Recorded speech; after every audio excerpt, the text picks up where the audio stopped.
Bueno, pues buenas noches. Buenas noches, queridos Buenas hermanos. noches. Una alegría volvernos a ver.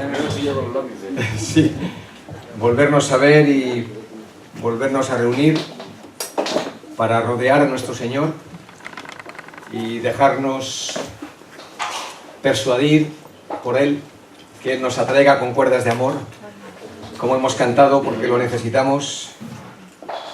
Muy bien, gracias por vuestro esfuerzo. Yo sé que entre semana es bastante difícil, después de una jornada de trabajo, y madrugando mañana. Espero que ayer no se hiciera demasiado tarde, así que hoy vamos a hacer un pequeño cambio en cuanto al orden de los temas. Yo sé que algunos estabais pensando, bueno, pues vamos a ver hoy la caída de Juan Marcos, que abandonó a Pablo y a Bernabé, que los dejó ahí tirados en aquel primer viaje misionero. Pues ese va a ser el tema de mañana, porque es un poquito más largo, porque el tema de la restauración de Juan Marcos también lleva su proceso. Pero el tema de hoy, en realidad es un drama familiar, una historia de relaciones rotas, un triángulo de tensión entre un padre y sus dos hijos. La historia es bien conocida. Un padre tenía dos hijos. Y de esta manera tan sencilla comienza el relato de la parábola más conocida de Jesús. La más popular, la que todos sabemos y conocemos, pero que describe como ninguna otra parábola e historia de la Biblia nuestra propia historia. Porque nosotros estamos en la piel de cada uno de estos dos hijos en distintos momentos de la historia. Al menos yo me puedo identificar con ambos. Y espero que en esta noche nos podamos identificar, sin duda alguna, con el hijo menor, en el que más me voy a centrar. Vamos a buscar nuestras Biblias, pues, en el Evangelio de Lucas, capítulo 15. Y el verso 11.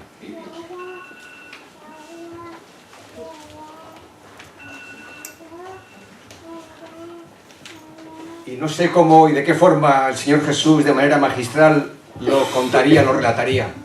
Pero me puedo imaginar la escena en la cara de los publicanos, pecadores del versículo 1 y 2, los fariseos, los escribas, que murmuraban y decía: este a los pecadores recibe y con ellos come, y les cuenta tres historias seguidas, una detrás de otra, con un mismo sentido, significado, pero la más larga es esta.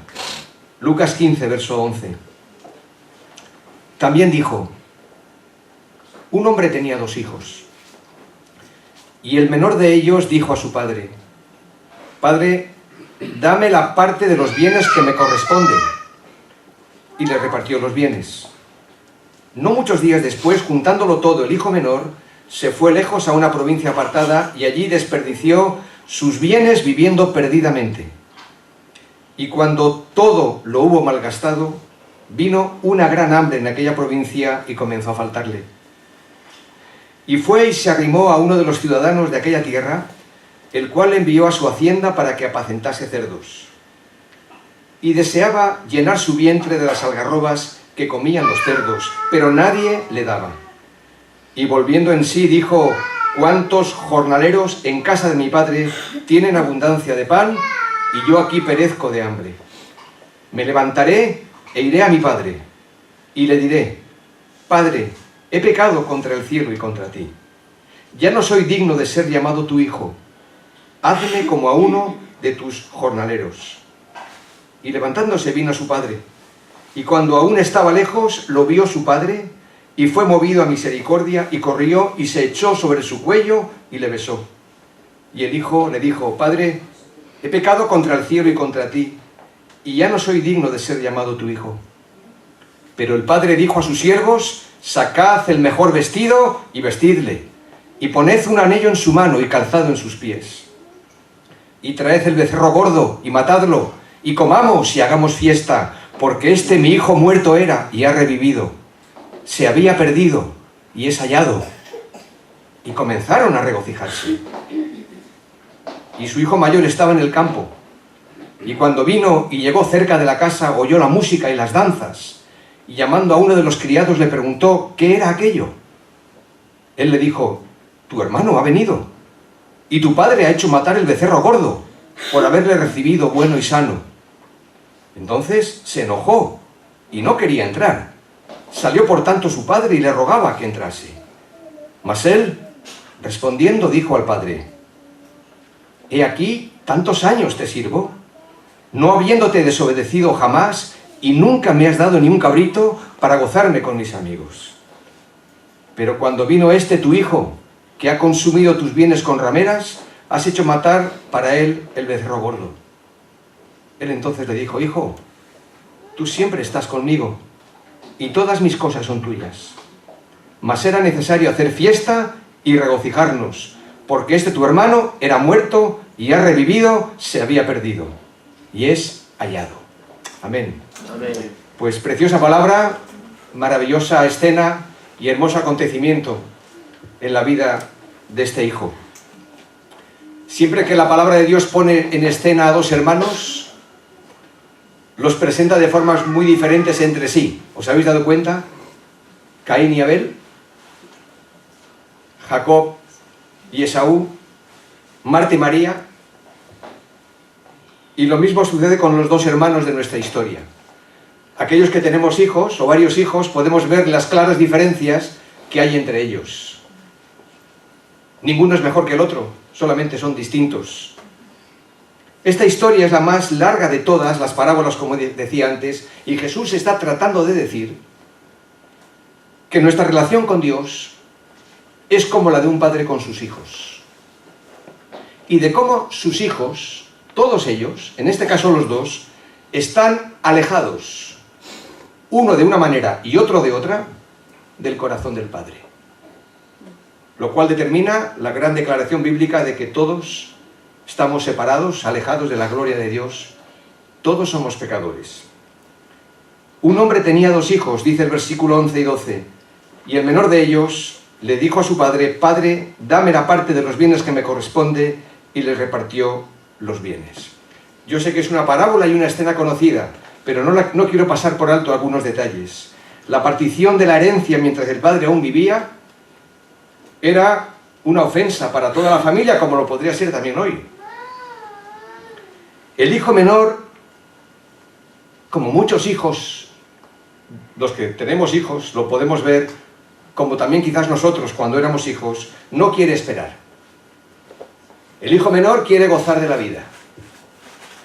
Habla con su padre. Bueno, más que hablar, pide. Y más que pedir, exige. Exige que se le entregue inmediatamente la parte que le corresponde. Su actitud, y no hace falta ser padre para darse cuenta uno de esto, es arrogante, prepotente e insolente. Su tono, áspero, a más no poder. El amor del padre no le basta. El trabajo que tiene en el campo, en la hacienda, no le basta. Solo piensa en sí mismo. Eso solamente pasa con el hijo menor, ¿verdad? Que solamente piensa en sí mismo. Y es un egoísta. Con nosotros no, con él sí. La marcha del hijo es un corte drástico con la forma de vida y la manera de pensar que le había sido comunicada y enseñada a través del núcleo familiar de sus padres. Y más que una falta de respeto, es una traición. Es un abandono y es una caída en toda regla. Una traición a los valores de la familia y de la comunidad. Quizás estoy aquí hablando a padres, también lo soy yo, lo somos nosotros, y quizás estoy hablando a padres que tienen a alguno de sus hijos, que sin ser tan descarados como este, pues ha roto o ha dejado los llamados caminos del Señor donde fueron instruidos desde pequeños. La iglesia del Señor se tiene que preparar para recibir a muchos hijos pródigos que van a llegar. Que no están, pero que van a llegar. Y el tema de la restauración que vamos a ver enseguida es cómo la Iglesia se tiene que preparar, o tiene que estar preparada ya, no solo los padres de esos hijos, para recibirlos de vuelta. Porque por un lado en este capítulo 15 se nos habla de la oveja perdida, ¿verdad? Y el pastor sale a buscarla. Y tenemos que buscar a los que se han perdido, a los que han dejado la Iglesia. Pero habrá momentos donde no podremos hacer otra cosa que esperar a que regresen, como hace el Padre aquí en la parábola. Pero la Iglesia tiene que pensar en que cuando lleguen, ¿cómo los va a recibir? No es tan fácil. Y el Padre le repartió los bienes, dice el texto. En contraste con las palabras arrogantes del joven está el silencio del Padre. Un contraste muy grande. Sin duda el padre está triste porque no puede hacer nada para persuadir a su hijo para que no abandone el hogar, para que no deje la iglesia, la comunidad.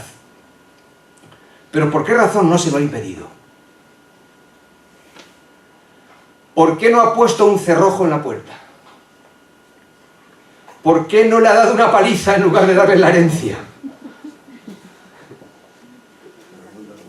¿Por qué no le ha obligado a quedarse en casa? Mi padre hizo eso conmigo cuando yo tenía 18 años. Ni ellos eran creyentes, ni yo tampoco. Pero yo entonces me movía, en el contexto de aquel entonces, en la escuela pública, en ambientes de lo que ahora se llama la Cale Borroca, que entonces no tenía ese nombre. Y entonces yo asistía a reuniones de política antifranquista, no permitidas, iba a escondidas después de clase. Pero mis padres, dándose cuenta del peligro que yo tenía, literalmente me encerraron aquella tarde que yo iba a salir en mi casa. Y no pude salir, porque me cerraron bajo llave. No hizo aquí el padre con su hijo, pero mi padre hizo eso conmigo. Al día siguiente, cuando fui a clase, me enteré que hicieron una redada a la Guardia Civil y se llevaron a varios compañeros míos a comisaría. Algunos encontraron propaganda antifranquista, subversiva, que entonces se llamaba, en sus propias casas, cosa que yo también lo tenía. Estaba tan lleno de miedo que se lo dije a mi padre, y mi padre me ayudó a quemar toda esa propaganda que teníamos. Pero mi padre me encerró y me salvó de una circunstancia realmente dura. Pero aquí no. El padre deja que el hijo tome la decisión y se vaya de casa. Ahora la pregunta, ¿qué buscaba este joven? ¿Qué pensáis que buscaba? ¿Qué buscamos nosotros? Vivir su vida, y a eso se le llama libertad. Digamos que el joven lo dice así, y lo dice convencido. Y lo hemos dicho nosotros convencidos, lo he dicho yo. Buscamos libertad. ¿Quién no busca? ¿Quién no quiere libertad? Libertad para muchos, política y nacional. Para otros, libertad económica y social. Libertad de nuestras inhibiciones morales, de las trabas que suponen los convencionalismos pasados de moda, libertad de la mentalidad estrecha de nuestros padres o de nuestros pastores. Pocos días después el hijo menor lo reunió todo y se marchó a un país lejano, versículo 13, donde malgastó sus bienes viviendo perdidamente. El texto no dice qué lugar lejano fue ese. No importa, era el mundo de sus sueños y de sus fantasías. Lugares que todos hemos tenido en mente en más de una ocasión, porque todos hemos soñado en irnos a algún sitio a vivir, no sé, una vida distinta y a buscar la libertad que quizás aquí nos falta. El texto no dice qué lugar era ese, pero era el mundo de sus sueños y fantasías.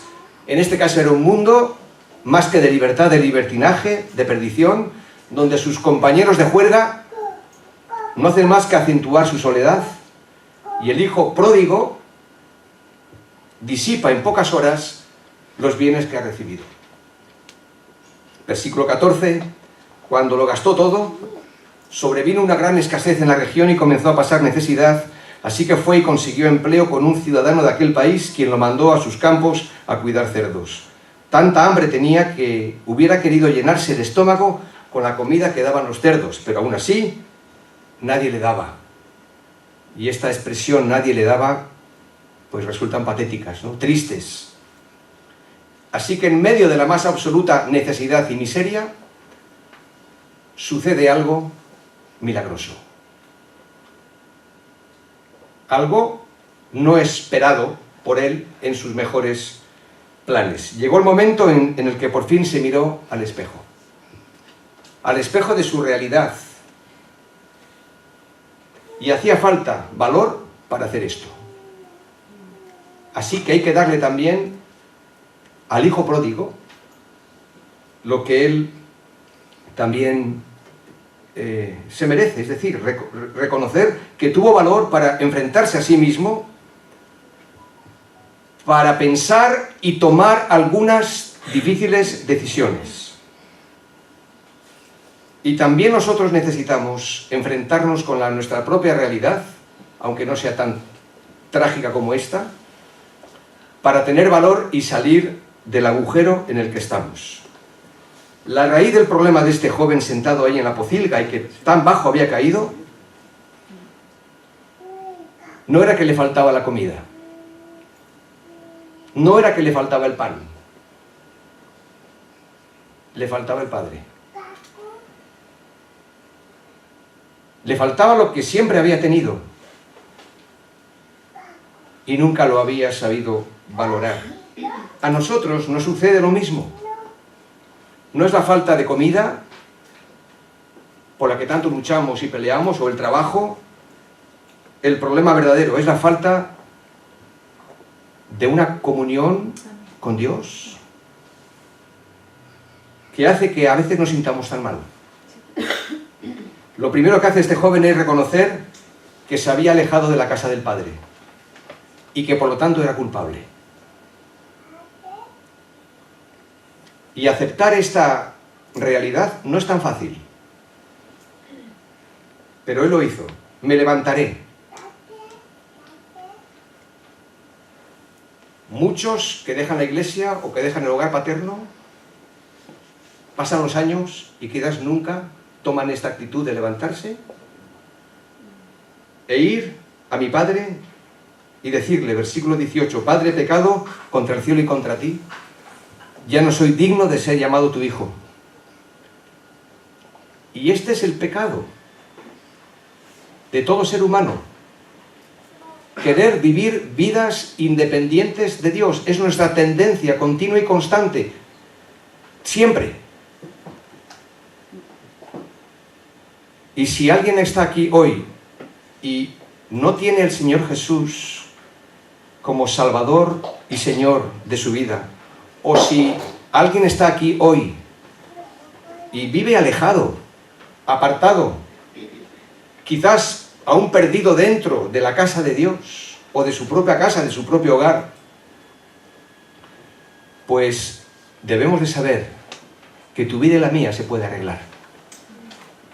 Dios es especialista en reparaciones imposibles, y si has caído, si te has alejado, si te has enfriado, si le has dado la espalda al Señor, o si, como vimos ayer, escandalosamente has pecado o has caído, el Señor te quiere y me quiere restaurar.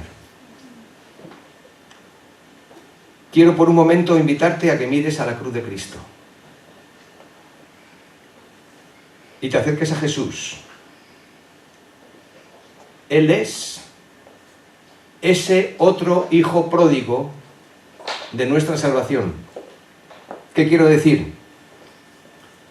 Él abandonó, por otros motivos, la casa del Padre y se marchó a un país lejano. Experimentó la soledad más terrible. Fue abandonado por todos y finalmente volvió a la casa del Padre y fue recibido con fiesta, con los brazos abiertos, con celebración de alegría. Pero todo lo que Jesús hizo como hijo pródigo no fue como hijo rebelde, sino como hijo obediente. Por eso Él entiende cualquiera de nuestros tropiezos y de nuestras caídas.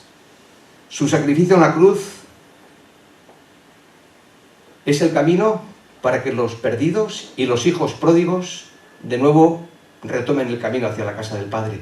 Él nos ha dejado el camino trazado, porque Él sabe lo que es estar solo y lo que es sufrir la más absoluta miseria. ¿Qué pasó con el hijo mayor? ¿Se dejó convencer por su padre?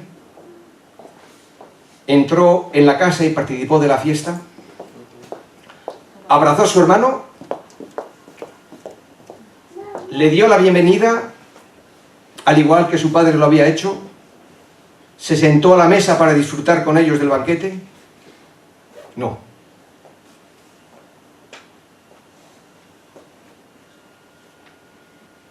La parábola no tiene un final feliz. Esta no, aunque no sabemos el final de la historia. Pero tal y como se nos ha dejado hasta aquí, no tiene un final feliz y nos coloca a todos frente a una de las decisiones más importantes de nuestra vida, también como creyentes: confiar o no en la misericordia de Dios y en su oferta de perdón y salvación. Porque será determinante que cuando vengan los hijos pródigos a nuestras iglesias, los podamos recibir, no a la manera del hijo mayor, sino a la manera en cómo el Padre lo recibió.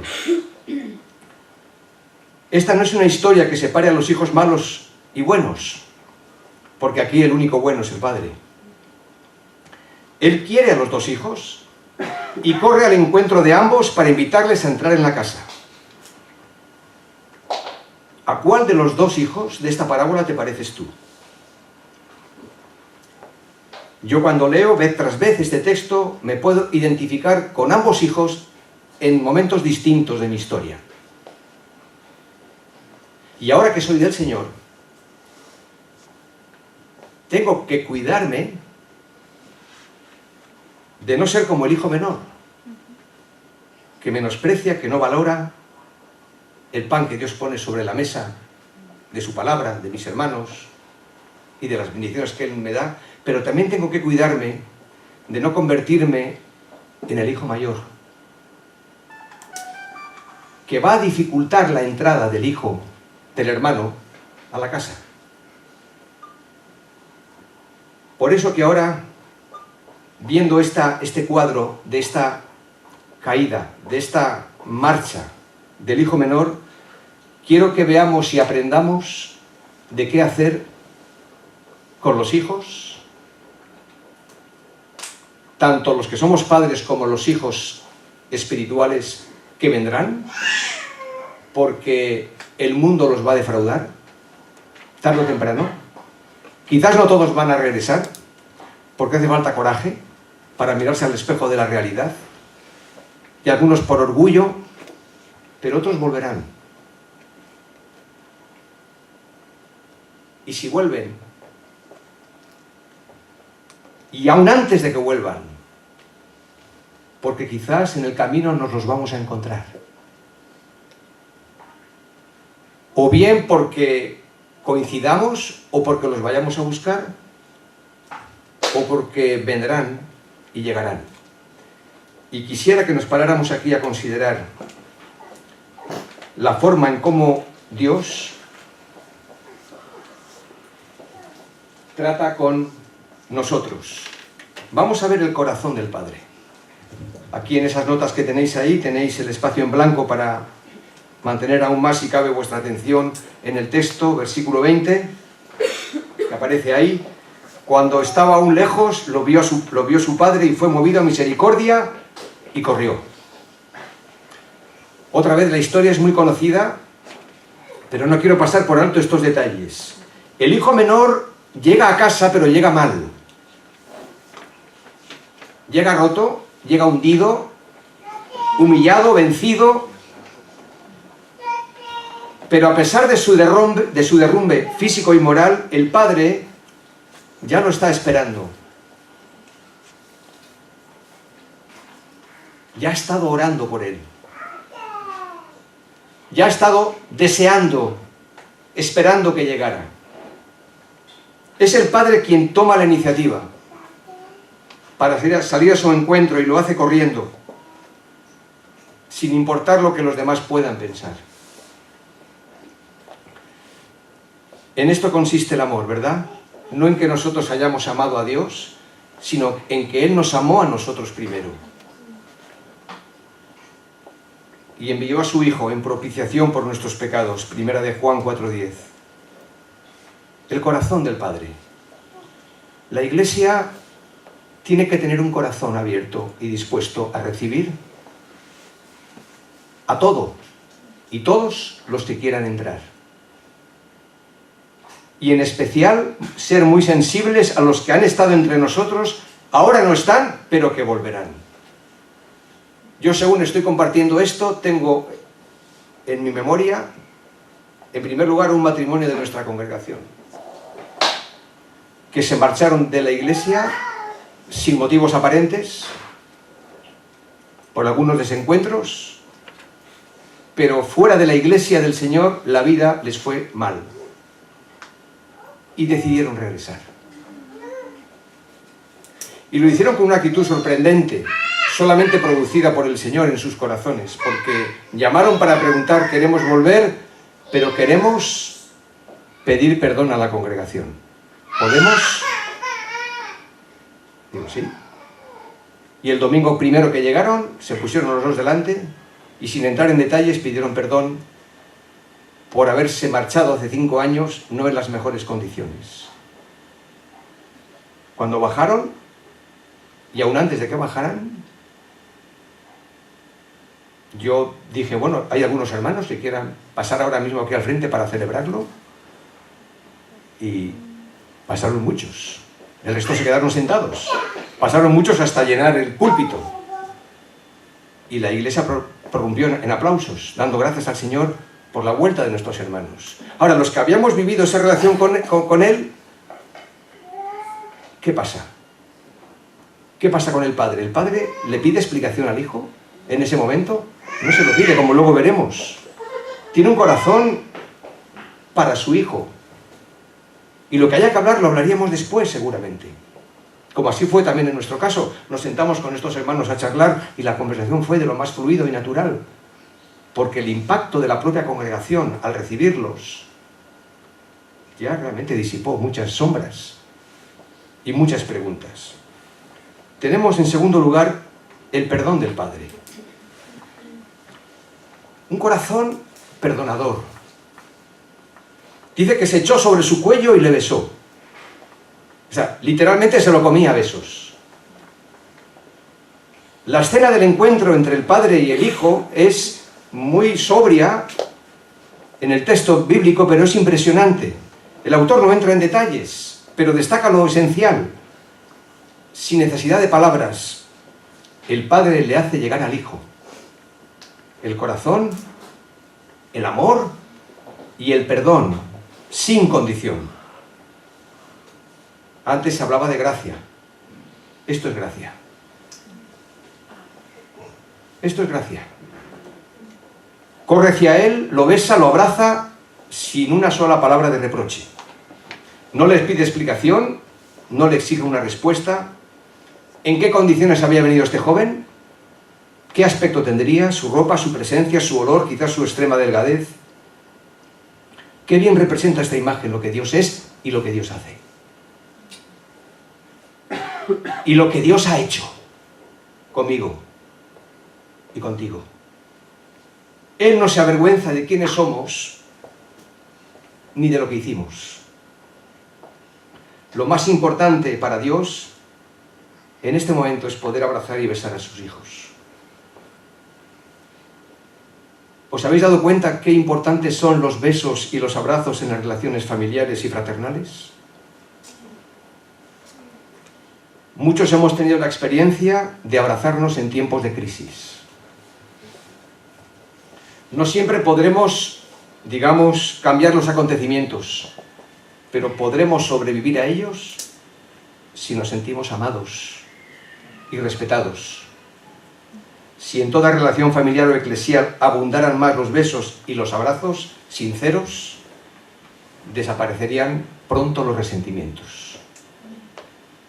No sé cuál es la práctica aquí en las iglesias en Andalucía. En el norte somos más fríos, más distantes. generalmente. En nuestra congregación, aunque no abusamos de eso, pero muchas veces digo a los hermanos, hermanos, pongámonos en pie. Dale una palabra de bienvenida a la persona que está a tu lado. Y si es un hermano en Cristo que lo conoces o un familiar, dale un abrazo, dale un beso. Bueno, yo veo que aunque no se conozcan todos, dan un abrazo. Y eso es fantástico. Pues a la persona que está a tu lado, dale un apretón de manos ahora mismo, dale una mano por el hombro, dile algo. Dile, eres mi hermano, bienvenido a este lugar. La forma en cómo Dios nos trata es la manera en que aprendemos a tratar a los demás. Y alguien podrá pensar, bueno, ¿y el pecado qué? ¿No hay que purgarlo, no hay que pagarlo? ¿Acaso este joven puede volver a casa y como si nada hubiera pasado?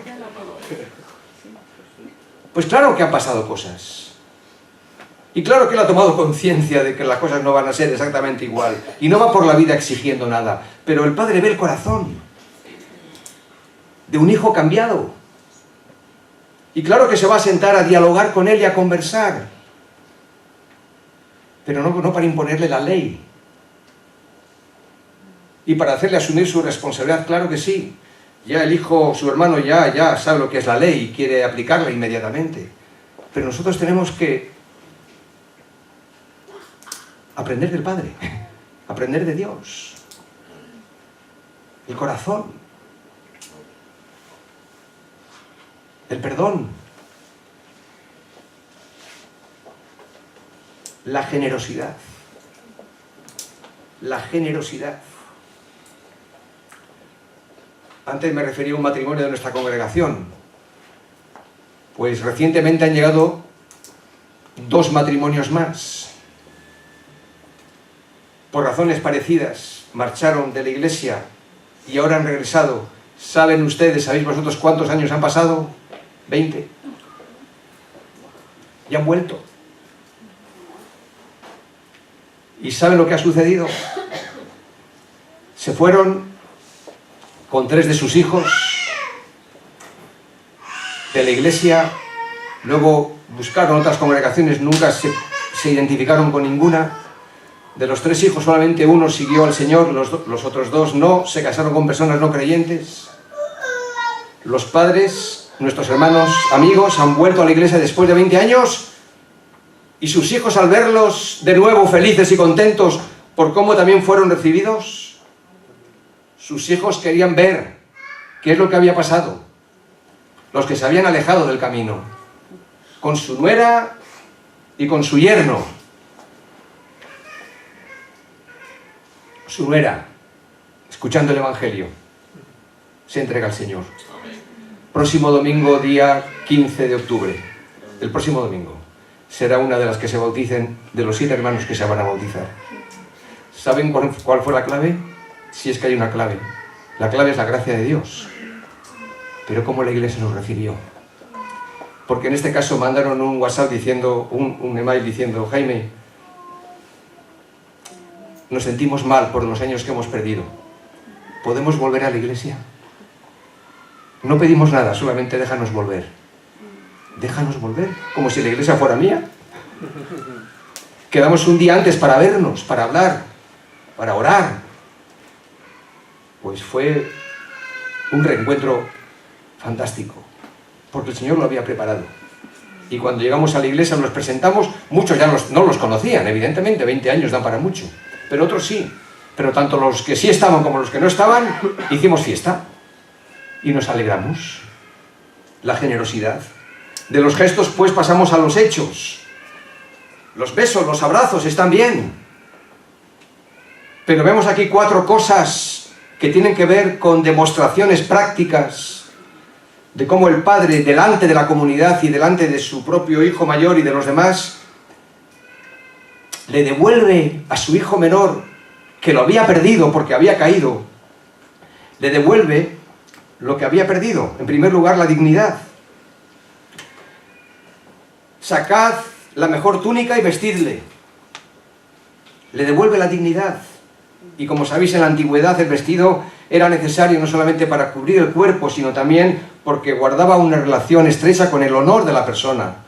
Alguien desnudo, pues era alguien miserable. De ahí que el padre mande ponerle no cualquier ropa, sino la mejor. Y con este hecho, el padre, con un simbolismo que todo el mundo sabía de qué iba, le devuelve su plena reintegración a la familia. De tal manera que el pasado queda olvidado, restaurado. Le devuelve la autoridad. Poned un anillo en su mano. Y con este gesto está diciendo a todos que reconozcan el cambio que ha habido en su hijo. No solo le devuelve la dignidad que había perdido, sino también la honra que merece su condición de hijo. El anillo era un símbolo de propiedad, una señal de reconocimiento, de categoría social, con lo que se realza el valor de la persona. Este joven ya no es un esclavo. No es un esclavo en mi casa, es lo que siempre fue, mi hijo. Y el Señor ha puesto un anillo en tu mano, simbólicamente hablando, y te ha vestido con ropa de justicia, porque ya no eres esclavo, sino hijo. Y Pablo diría, y si hijo, también heredero de Dios, por medio de Cristo. Gálatas 4:7. Dice Isaías 61:10, me deleito mucho en el Señor, me lleno de gozo en mi Dios, porque Él me vistió con ropas de salvación y me cubrió con su manto de justicia. Soy como un novio que se pone su corona, o una novia que se adorna con sus joyas.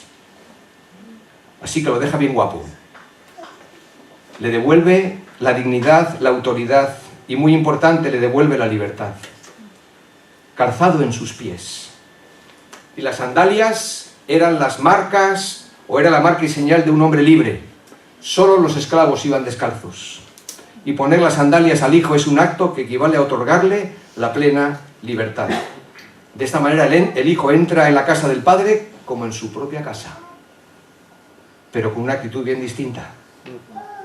Ya lo creo que había aprendido la lección, como los que hemos aprendido aquellos que hemos vivido alejados de Dios, y el Señor nos llamó por su gracia y nos salvó, y ahora valoramos lo que tenemos. Oh, lo que tenemos es maravilloso, hermanos. Lo que tenemos es maravilloso. La salvación, la gracia, la fe, la vida en Cristo, la familia de Dios.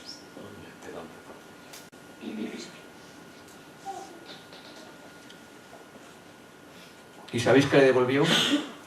Lo que a veces perdemos fácilmente.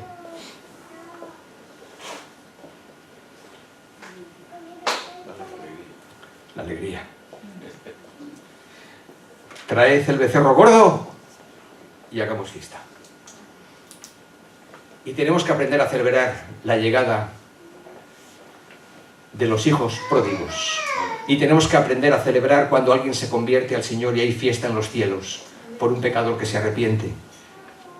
El regreso del hijo menor es cierto que no fue un buen motivo de alegría, ni para su hermano ni para el ternero, ¿verdad?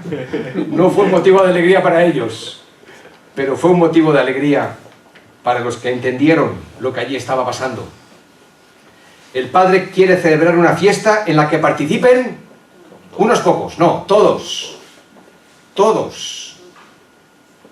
De ahí la expresión en plural que aparece en el verso 23, comamos y hagamos fiesta.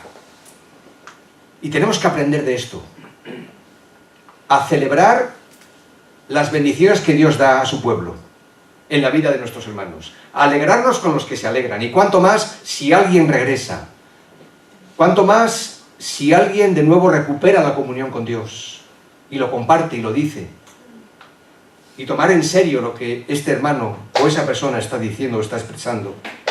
Notad que el evangelista Lucas ubica esta parábola al final de una trilogía, porque es un cierre con broche de oro de este capítulo donde encontramos la historia de la oveja perdida y de la moneda perdida, y vemos cómo estas tres parábolas terminan con una misma escena.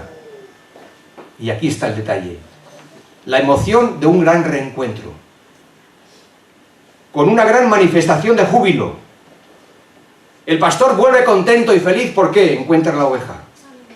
La mujer está feliz y contenta y se lo cuenta a las vecinas porque encontró la moneda perdida. Y el padre no puede estar más feliz y hace fiesta en honor de su hijo, que estaba perdido, que estaba muerto. ¿Qué es lo que está buscando el Señor en su iglesia, ahora mismo, hoy, aquí? Está buscando a hombres y mujeres que se parezcan, no a un hijo o al otro con el cual quizás nos podemos identificar como seres humanos que somos y como creyentes que somos. Lo que el Señor está buscando es que hombres y mujeres aquí quieran parecerse al Padre de la parábola, a Dios mismo, a Cristo Jesús. Hombres y mujeres que dejemos por fin el infantilismo y el egoísmo del hijo menor y la envidia y el resentimiento del hijo mayor. Esto es lo que mata la vida de la iglesia.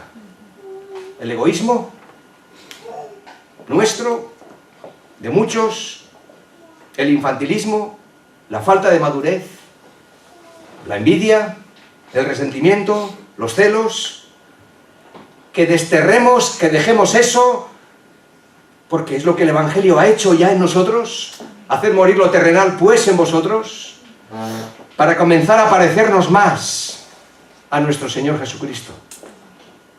Personas que podamos decir, y si alguien se identifica con estas palabras, yo le invito a que se ponga de pie, si entiende que estas palabras las quieres hacer tuyas. Permitirme esta licencia, ya llevo viniendo aquí 5 años, ¿no? Pues ya me tomo la licencia. En mi iglesia lo hago con, no sé, no tengo que pedir permiso. Sí, es verdad. Es la iglesia del Señor, es mi iglesia, pero siempre soy, no sé, yo me quito el calzado cuando vengo aquí, porque respeto a los pastores y no haré nada sin pedir permiso, aunque nos conozcamos y tengamos confianza. Una cosa no quita la otra. Quiero ser no solo como aquel que ha sido perdonado, sino como aquel que ahora perdona a otros.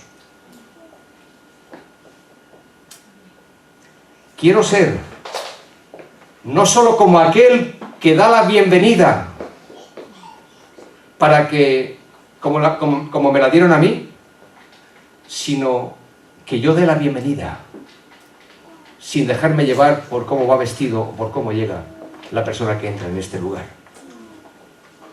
Quiero ser no solo como aquel que ha recibido misericordia, sino que quiero ser como aquel que ahora da misericordia, porque de gracia hemos recibido y damos de gracia.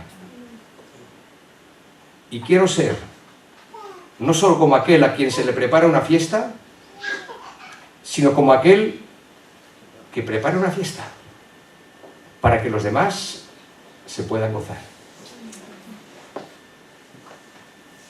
A veces me pregunto, ¿por qué la gente no entra en nuestras iglesias?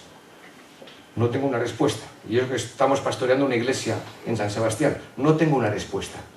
Pero hay elementos que no pueden faltar, porque cuando llegue el momento, la gente entrará, de una manera o de otra, porque la iglesia del Señor es atractiva cuando vive con un corazón así, con una generosidad así. La iglesia es atractiva. No porque la música sea necesariamente la mejor, o porque el lugar sea el más bello, sino porque el Espíritu hace que el lugar sea atractivo para que la gente venga.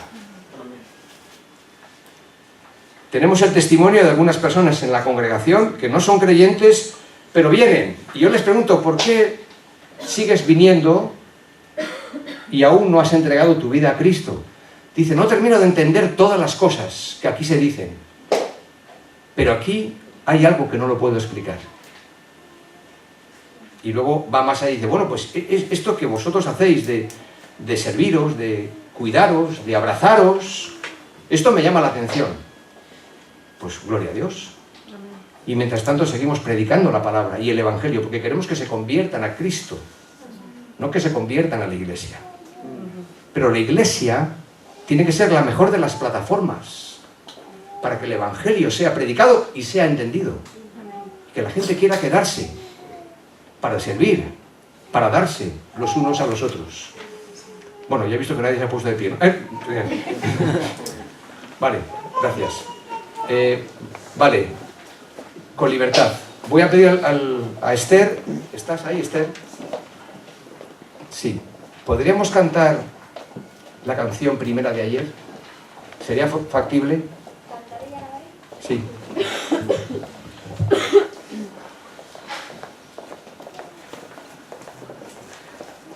Nosotros hemos sido hijos pródigos también. Y ahora, por gracia, estamos en la casa del Padre. Valoremos grandemente lo que el Señor pone sobre la mesa todos los días de nuestra vida. Apreciemos las bendiciones maravillosas que el Señor nos da.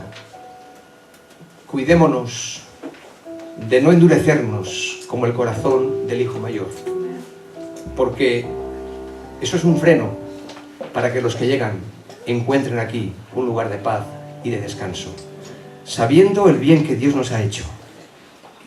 No cerremos nuestro corazón y seamos sensibles a su voz. Vamos a cantar esta alabanza que ayer el Señor me hizo bien, que no la conocía, pero la letra me impresionó.